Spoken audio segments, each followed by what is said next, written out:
everyone, Joe here from ActionX. Welcome to What's in the Tube, or welcome back. If this is your sixth Doom Patrol Season 4 episode review, hope you're doing well, hope you're staying safe out there, hope you have a great holiday season. It's a little different right now because, well, not different, it looks the same to you, but I actually did a whole redo of my area. Christmas decorations are coming down, I moved the computer. In reality, I don't even know why I said that, because like literally it looks like the same. I'm just playing around with some formatting, I'm playing around with some stuff right now. So, but if you're on the Doom Patrol site, you won't notice again until we come back later this year with the second part of Season 4. But if you're a well-known person to me, you'll see some iffy changes. And also, I opted not to wear the mask because I'm actually in the middle. Again, I'm taking down Christmas decorations, and I do not know where I put my mask. So I'm doing the sand mask again, so I apologize. But this week on Doom Patrol, it is the mid-season finale. It is the end of the part 1 of Season 4. Generally speaking, I feel like they kind of knew going into it, like, yeah, you're going to do 12 episodes, break them up into 6 slots, so prep like some sort of like cliffhanger for like people to wait for part 2, which again, I don't even know when that's coming out. Titan Season 4 part 2 hasn't even been announced yet, so it might be a while, and I feel like that's the thing that some streaming services, Netflix is doing, that they're not committing to weekly binges, or they're like, okay, how do I say this? So, they want to stretch out the content, but they don't want to make more content. And they also don't want to abandon what their ideals are. So they'll just split them up into 2 parts and they say, oh no, those are 2 parts. Like, we want to give people time to like really speculate on the first part. And then when we come back for the second part, it'll be like the expectation is there, which I do kind of understand, but it kind of defeats the purpose of, I mean, Doom Patrol was never really much of a binge show. It always was a weekly show, so I'm not really going to say that Doom Patrol applied to this formula. But I feel like that's kind of like the direction that some streaming services are doing now, where like they're splitting them up into parts in order to kind of stretch out the content. Even if it doesn't get another season, like, okay, we can still consider like kind of like a mini seasons of promotion, which I'm like, I guess that kind of makes, I don't really know. What I'm trying to say is that I don't know when Doom Patrol is going to come back. It's going to probably be, once Titans Part 2 comes out, then Doom Patrol will come back, and we don't even know when Titans is coming back. I assume by this point it would come back, but nope, they're taking a much longer break. But I estimate it'll be out in February, so we might get Doom Patrol again back in end of March, April. That's my guesstimation. It won't be that long of a wait. I don't think they'll keep us in the dark for that long. But anywho, that being said, this week's episode of Doom Patrol being the mid-season finale, I feel like we got more answers, and there's still more questions of like, it kind of feels like they're trying to wrap it gun-hole a little bit. I could see them stretching this out for another 6 episodes, but I'm still curious to see, like, what is the overall, like, you know, what is the plan here with Immortus? We are closing in on his resurrection, let's just say that, but the problem is that how long can you keep this going? I mean, yeah, there's still the Buttpocalypse thing that they're obviously keeping open. Dorothy's still into play. So I guess now that the more I think about it, there is stuff they could do to like stretch out 6 more episodes. Because honestly, like everything they've been doing here, like it could have literally been like 8, in my opinion. I mean, I don't know. I could be wrong though. Maybe by the time we end the season, I'll be like, no, I'm wrong. Like it was totally necessary 12 episodes to tell this story, but we really don't know.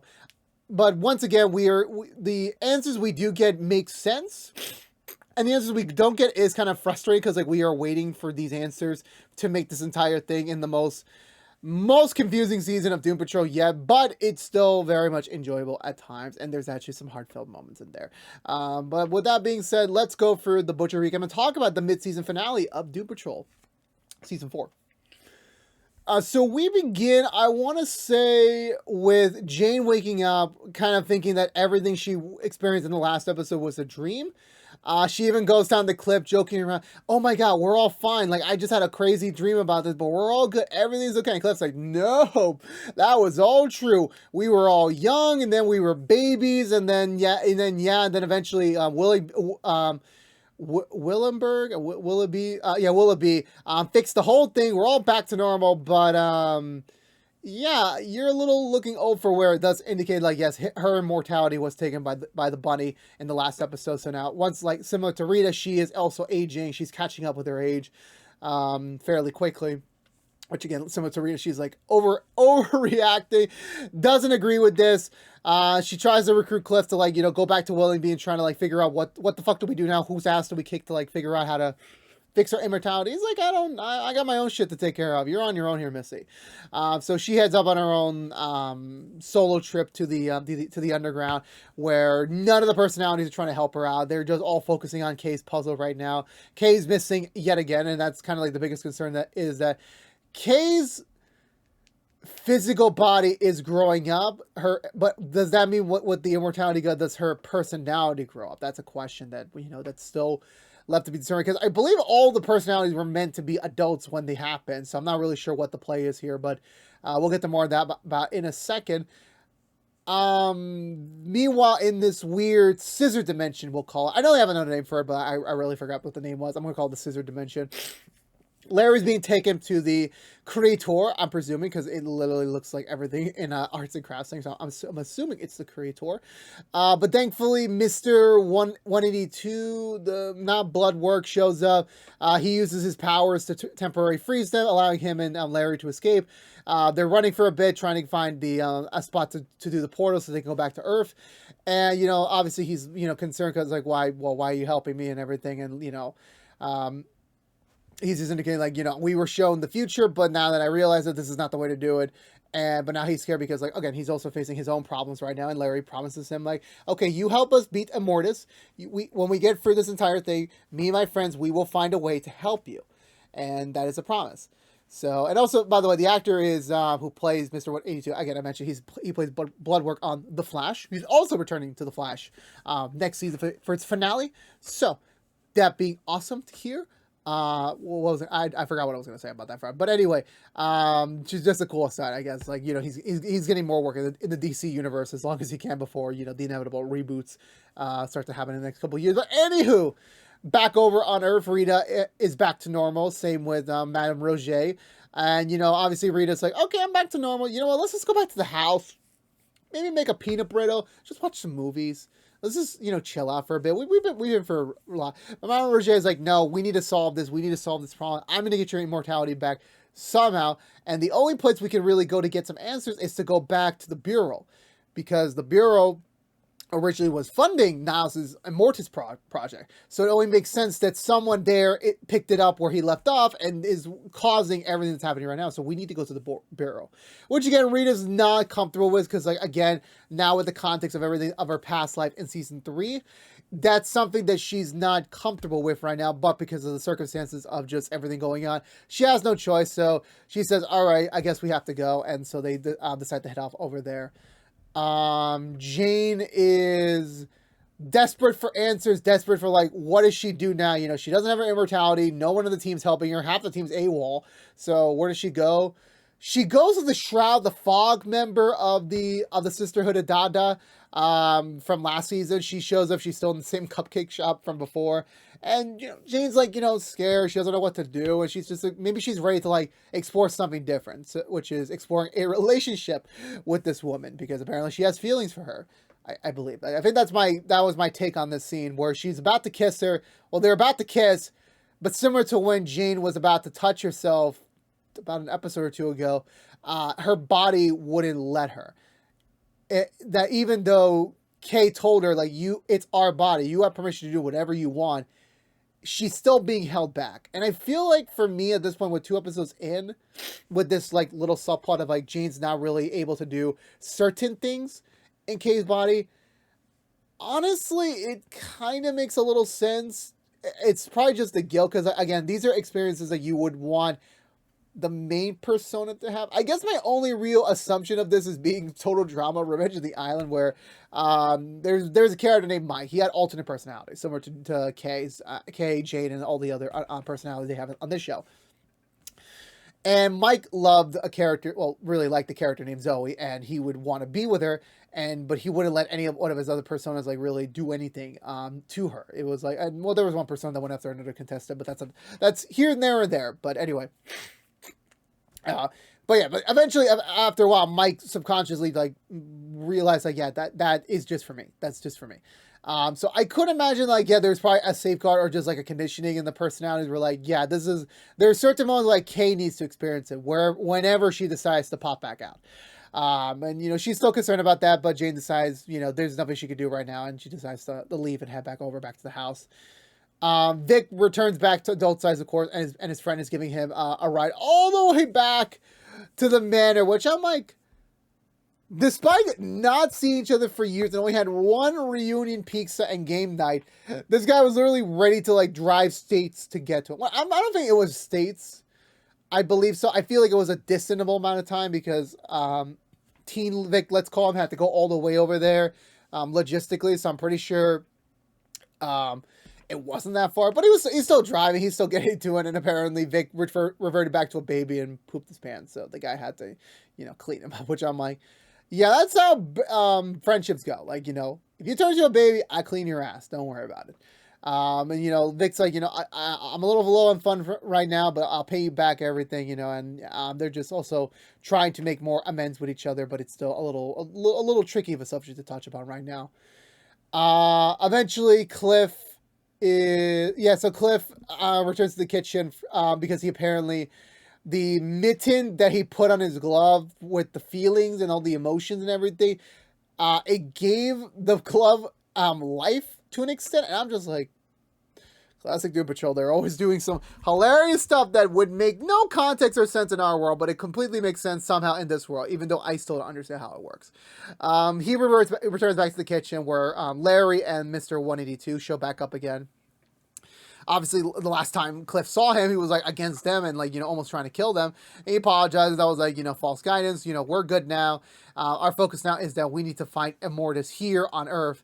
However, the negative baby reappears, pushes Cliff away with all of his powers, pushes Larry back for the portal, also attacks Mr. 182, where I don't know where he went up to, but maybe he got teleported away. Who knows? So the portal's still there, and Cliff is just knocked the fuck out, and he gets thrown into the pantry. Eventually, Vic and his friend are right back at the manor. They find Cliff got his ass beat, and he's still recovering back to normal. Vic, seeing that like there's no other member of the other team around, and Cliff is out for the count, not fully, but like, he needs time to recover. Like, Larry's in trouble. There's no time to waste. Vic may not have no powers, but he's going in to find Larry, and his friend follows along too to go after him. I was actually surprised that this portal does not have like an automatic close. Is it like the portals in No Way Home where like they're just random? At times like the portal closes, sometimes the portal doesn't close. Who really knows? So Rita and Roger head over to the burrow. They're looking for the files to find the Immortus project, and they do find it. However, it's associated with the dead lover of Rita from back in the 40s, 50s, the past storyline in season 3. So apparently he's still alive. So either they resurrected him or he never was really dead. I don't really know what the fuck happened. But regardless, he's still alive. They have to go in and go find him. So they head over to his cell. They find him alive, but kind of, obviously he's been there for, I want to say, 5 to 6 decades with no real, interaction with any, living being that wasn't one of his superiors, one of his, keepers. And this guy's like, fully gone. He's just like, scared shitless. He doesn't want to go anywhere. Kind of reminds me of something from God of War Ragnarok, but that's here, there, or there. But they don't really get any information out of him. However, so they decide to go explore elsewhere. However, Roger wants to save him to kind of like, give repentance for what she did to him many, many decades ago. And it's taking a while for her to unlock it. And Rita's also like not really comfortable with this because, like, again, she's kind of made sort of that weird piece of like, I lost him and that's it. I don't want him back. And it's like the wrong time for her to be having these emotions because, again, remember, he is she's also losing her power. She's lost her immortality, and she's got enough stuff on her plate right now that dealing with her resurrected return ex-lover is just not something she wants to deal with at the moment. So eventually Roger gets the door open. However, just seeing him is enough for Rita to lose full control over her shape. So she starts remorting back to a blob, and it presumably consumes him. And then when we come back, Rita regains her form, but he's not there anymore. So they're just wondering where the fuck did he go, and Rita's just assuming that she killed him while she was in the blob form, which again is not confirmed or denied, because remember, in television logic, until you see a body that is dead, a character can never stay dead. Like, that's literally, you need to see the final dead body before anything happens. The Walking Dead taught us best. Eventually, Cliff has no choice. They gotta go after him, and you know they the only one he has left is Jane, who's slumping over, just like not being able to do anything right now. She doesn't know what to do. Cliff goes in. They have a heart to heart, and Cliff decides to give up, to give Jane the motivational boost she needs to let's go after Immortus and save Larry. He takes off the glove and allows his first real touch, his feeling, to be Jane, to feel the palm of her hand in him, and he's feeling it. And it's actually emotional because Cliff and Jane have had a very dysfunctional father-daughter relationship. It's so weird, but it gives them something they were lacking. Like Jane and Kane never had a father figure growing up, and Cliff obviously never got the chance to really raise his daughter. And, they've always had this kind of, sweet kindredship throughout the entire show so far that, it makes sense for Cliff to give this opportunity to Jane. And, she's obviously reciprocated it. So they said, okay, we're going to do it. We're going to go over there and kick some ass. But before they can leave, they hear a loud crash in the hallway. It's Willingby. He got his ass whooped by the Immortus forces. And, everyone that was involved in his team are all dead, including the bunny. And, he's explained that the bunny only did it to protect her. If we had that power in our possession, we maybe have a good chance of, protecting it from Immortus. But they clearly failed. So now they have 2 immortality pieces. And so they're one step closer to getting Immortus. And obviously they have Larry now, presumably already drained. So that Cliff is the last one left. But Cliff says, no, we don't care. We're going to go in and kick some ass. We'll always do. We'll always kick ass and save the day. And Willingby's like, Godspeed, you idiots. God fucking speed. I want to say, yeah, so we're back in the scissor world. Vic's walking around. He runs back into his friend, and they're arguing about his presence. And of course, his friend's like, "You don't have superpowers anymore, so you're as the same with me." But they decide to patch things up and keep going forward and just regardless of what everything's going on. There's a bigger picture here. We can't let our little conflicts, destroy us or distract us. We just need to keep going and save Larry, save the world by this point. Which I'm like, this is again not there. There would never be a superhero project where a random friend would come along to save the world, but it happens. It really happens in here. And again, it was really sweet for them to make up and actually be best friends again. Actually getting a piece of that. They run into the front of the building, but they see the scissor guards everywhere, and since they really have no weapons against them, Vic's friend thinks that, wait, this entire area looks like a creation, and there's these flowers with these very specific type of paper with a pen in it. I think this is a dungeon, which I'm like, I really don't think the creator of this world would even think to put a loophole like that in, but you know what? People be crazy, and I would believe it. And it works. So whenever he he uses this magic pen to write on this magic paper, let's call it. It actually creates the thing. So they take a bunch of paper. They start drawing out something. They build this indestructible supposed robot from when they were kids, and they just order it to attack the castle and go save Larry. Larry's already inside. He's being chained down to get his immortality taken.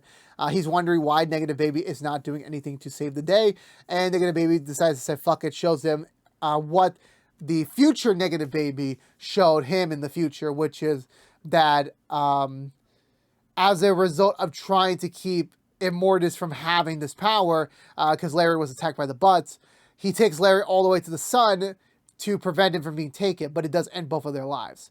So as a coup to still be together and still have a chance to maybe survive this entire event, is that giving up the immortality would allow both of them to stay alive. So Larry's like, you know what, you're kind of like my de facto son. You're my only real offspring left. Fuck it, let's do it. I trust you. So his immortality gets taken. So that means he has 3 immortalities, which means he needs 1 more to fully regain power. And that's ironically around the time where Cliff and Jane show up. Again, not having a single plan at all. They get captured by the scissor people, and these 3 mage-looking people. One of them looks like, I guess, the creator. I really don't know. This is where I kind of lost my marbles here. I'll definitely need a recap when we come back later this year for the second part. And then Cliff remembers, something's wrong. Something else is unexplained. Something else is I feel like we forgot something. And back over in their house, Apparently when Cliff got knocked over into the pantry, he also knocked over the freezer because he never killed the butt. So the butt that they had is still alive, meaning that there's still 2 butts out there in their world still ready to cause the butt apocalypse, meaning that they have not done shit. They've still caused the apocalypse. And that ends the first half of the 4th season of Doom Patrol.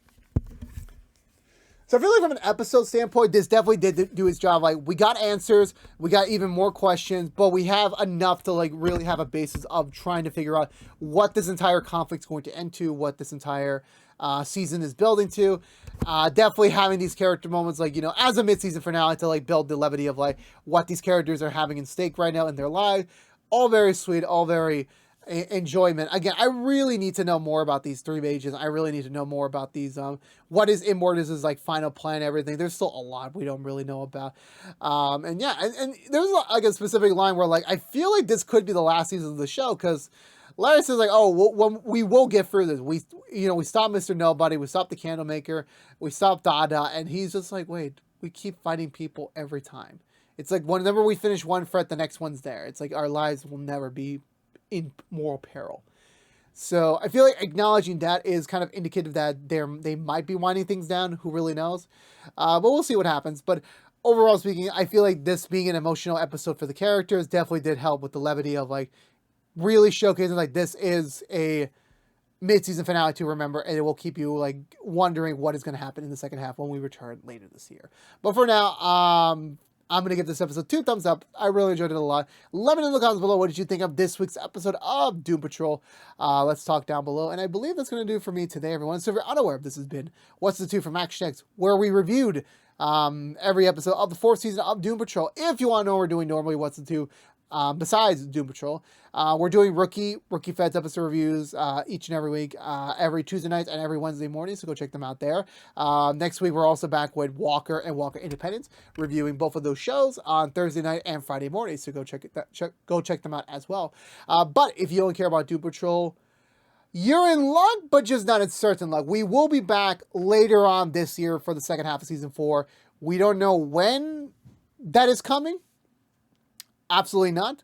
But I will remain optimistic. We will be back in this chair within the next 3 months. We'll see how it goes. Titan Season 4 goes first, and then we will come back for Doom Patrol. So stay tuned until then. But again, this has been What's the 2 from ActionX, reviewing all the Doom Patrol episodes. If you want to know what we're doing on What's the 2, I'm actually repeating myself. I'm so lost. I'm already dead. Please subscribe to us on youtube.com/ActionX videos. Ring the bell for notification when our next episode review is live. Like, favorite, share this review if you want to. And please also follow us on social media to stay up to date with all updates for either of our channels. But until we see each other again, for all you members of the Fan Patrol out there, I'll see y'all eventually for more Doom Patrol episode reviews. But until then, stay safe out there, be good to each other, and as always, peace out.